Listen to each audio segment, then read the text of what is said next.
మన డైరెక్టర్ కృష్ణమాచారి గారి మాటలు వినేద్దాము. ఇక్కడికి వచ్చిన మీడియా పెద్దలకి పేరు పేరున thank you so much sir. ఇక్కడ నుంచి మా సినిమాని మీరు సపోర్ట్ చేస్తూ రిలీజ్ అయ్యి హిట్ అయ్యే వరకు మీరు మాకు సపోర్ట్ చేస్తారని స్టేజ్ మీద నుంచి రిక్వెస్ట్ చేస్తున్నాను. ఇక్కడికి వచ్చినందుకు మళ్ళీ thank you so much sir. Teja సజ్జ గారు thank you so much sir. ఆయన ఈరోజు వచ్చి సపోర్ట్ చేయడం కాదు, సినిమా స్టార్ట్ అయినప్పటి నుంచి మాకు సపోర్ట్ చేస్తూనే ఉన్నారు. అది మాకు తెలుసు, సీనన్నకి నాకు. సో ఎనీ టైం ఎప్పుడు టీజర్ రిలీజ్ అయినా, సాంగ్ రిలీజ్ అయినా ఫస్ట్ తేజ సజ్జ గారు, పూరి జగన్నాథ్ గారు, ప్రశాంత్ వర్మ గారు ముగ్గురు ఫస్ట్ పోస్ట్ వేసేస్తారు. మేము అడగకముందే వేసేస్తుంటారు.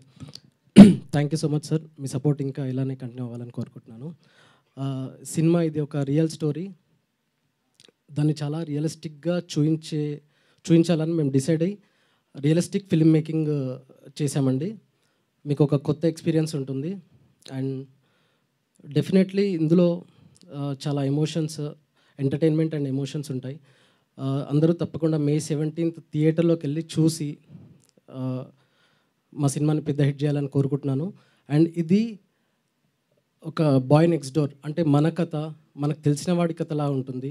ఈ సినిమాకి మన అమ్మా నాన్నల్ని ధైర్యంగా తీసుకొని వెళ్ళి చూపించగలిగే సినిమా సార్. ఫ్యామిలీ అందరు వెళ్ళి ఈ సినిమాని చూడొచ్చు. ఈ మధ్యకాలంలో అమ్మా నాన్నల్ని మనం తీసుకొని వెళ్ళి చూపించే సినిమాలు చాలా తక్కువ వస్తున్నాయి. బట్ ఈ సినిమాని ప్రత్యేకంగా తప్పకుండా తీసుకొని వెళ్ళి చూడొచ్చు. Thank you so much. Thank you so much. రీసెంట్గానే హనుమాన్ వచ్చిందని చెప్తున్నారు.